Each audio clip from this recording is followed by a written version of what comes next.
Here's your wrestling news for November 2nd, 2025. Your headlines for today include Cody Rhodes turns controversial, cheats during Saturday night's main event match.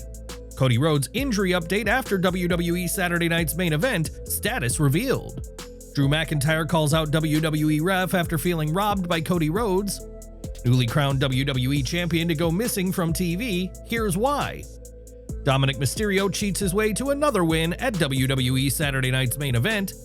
John Cena reveals historic tournament format for his final WWE opponent. CM Punk wins WWE World Title. Jey Uso turns on the WWE Universe. Key WWE names missing backstage at Saturday night's main event, and more. Cody Rhodes and Drew McIntyre went to war once again, marking their third encounter in less than 2 months, this time with the undisputed WWE Championship on the line. The stipulation added extra pressure. If Rhodes was disqualified or counted out, he would lose the title. The match had everything: brutal exchanges, intense near falls, and plenty of controversy. McIntyre spent much of the contest trying to push Cody to his absolute limit, exploiting the stipulation at every turn. Late in the match, the referee was accidentally taken out after McIntyre shoved Rhodes into the corner. Seizing the moment, Drew grabbed the championship belt, ready to use it as a weapon. But Cody dodged the strike and hit a DDT onto the title before the referee regained consciousness. Moments later, a crossroads sealed the victory, though the official had missed the illegal move.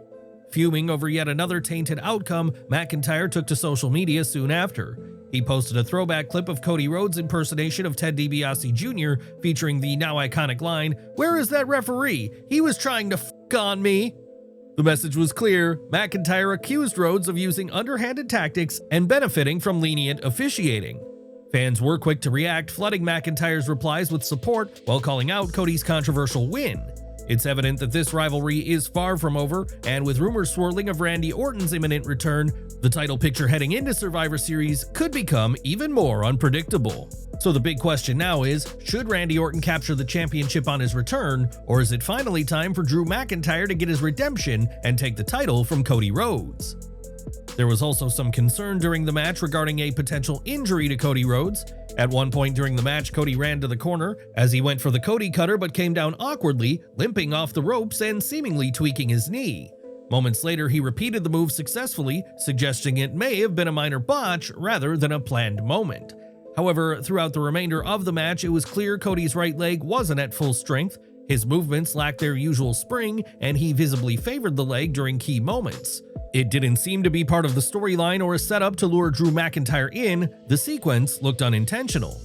Thankfully, Fightful later confirmed that the injury was only a minor strain or tweak, meaning the champion avoided anything serious. Given the high stakes and the toll of recent matches, Cody Rhodes seems determined to keep pushing forward, but with Survivor Series around the corner, all eyes are now on whether his body can keep up with the relentless pace of being WWE's top champion.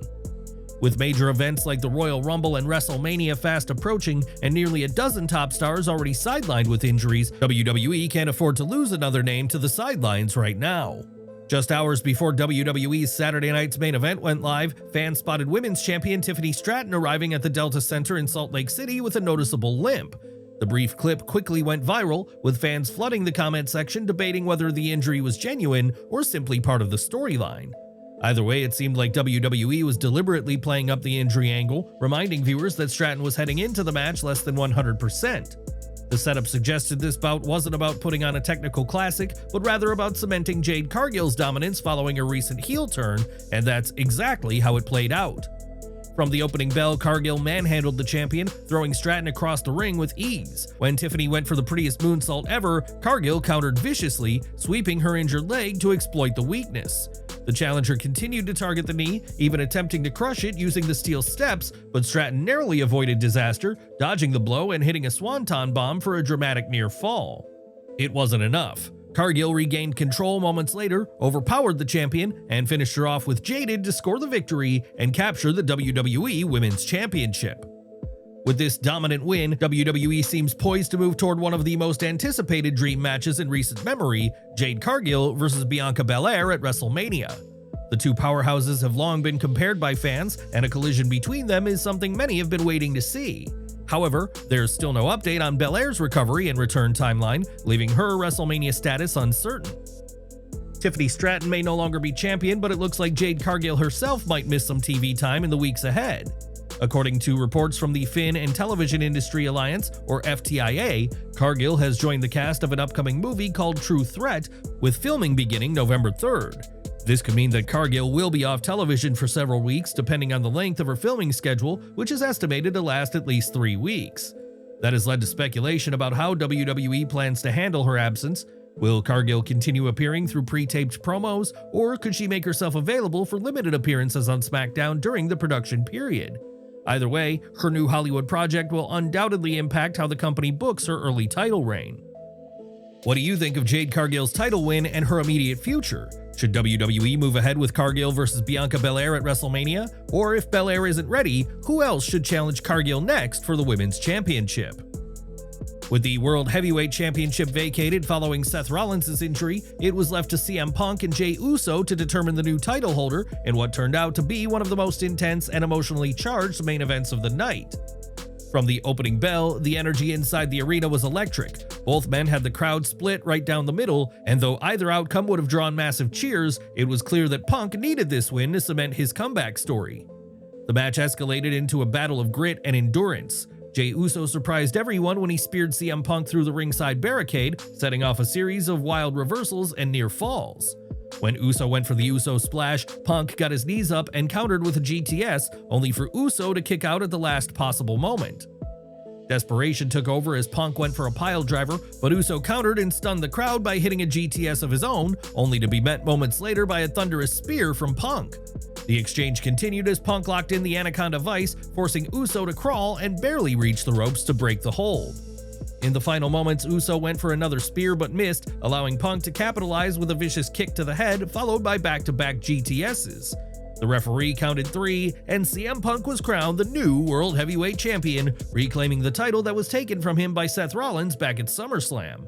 The victory marked his second reign since returning in 2023 and his 8th overall World Championship in WWE. Jey Uso, meanwhile, gave the best in the world everything he had but ultimately came up short. After the match, he shared a somber photo on Instagram of himself watching Punk's celebration with a simple caption, "Y'all win," punctuated with a middle finger emoji. The message was clearly aimed at critics and some fans who've claimed he's just an entrance and doesn't belong in the main event scene. From a storyline perspective, this loss could have deeper implications for Jey Uso's standing within the Bloodline saga.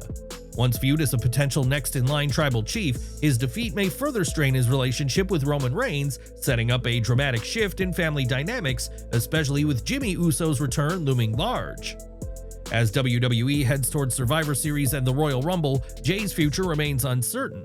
Will this loss fuel a redemption arc that leads him back to the top, or is this the beginning of a deeper family conflict that could change the entire landscape of the Bloodline story once again? Either way, CM Punk may have won the battle, but the war within the Bloodline and Jey Uso's fight for respect is far from over. After weeks of frustration between Penta and Rusev in their pursuit of the Intercontinental Championship, Dominik Mysterio finally defended his title against both men at Saturday night's main event. It was the 16th time the championship had been defended at the event, and the chaos didn't disappoint. Rusev dominated early with his power and intensity, unloading on Mysterio before trapping him in the Accolade. Just when it looked like the champion might tap, Penta rushed in to make the save, only to find himself on the receiving end of the Bulgarian Brute's wrath. Rusev caught him mid-flight with a vicious shot to the face, sending the crowd into a frenzy.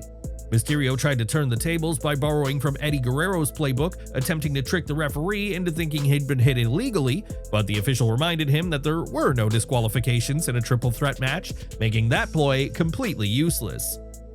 The action intensified as Rusev caught Penta with a Machka kick and once again applied the Accolade. When the bell suddenly rang, Rusev thought he had won the match, only to discover it was Mysterio who rang it himself to create confusion. Seizing the opening, the champion grabbed the bell hammer, but in the chaos, Penta accidentally struck Rusev instead. Taking full advantage, Dominik sent Penta into the ring post, climbed the ropes, and hit a frog splash on Rusev to score the victory and retain his title. With this win, all signs point toward the long-rumored Intercontinental Championship match between John Cena and Dominik Mysterio at Survivor Series. Still, one can't help but question Rusev's booking. Despite dominating much of the match, he walked away empty-handed once again, a trend that could risk cooling his momentum if not addressed soon. Should WWE start building Rusev as a legitimate monster challenger again, or is he destined to play spoiler in other storylines? And what about Penta, who finds himself on the losing end yet again despite strong performances? The Luchador is now 0-5 in title matches against Mysterio, and although he wasn't pinned, the loss still goes on his record. Is WWE missing the chance to capitalize on Penta's growing popularity with fans? And how should the company rebuild Rusev after another near miss? Also, was Rusev's loss the right call? And how should WWE book both men coming out of this match? Before the main event, John Cena appeared in a pre-taped message to reveal that his final opponent will be decided through a special tournament beginning in his hometown of Boston next Monday night.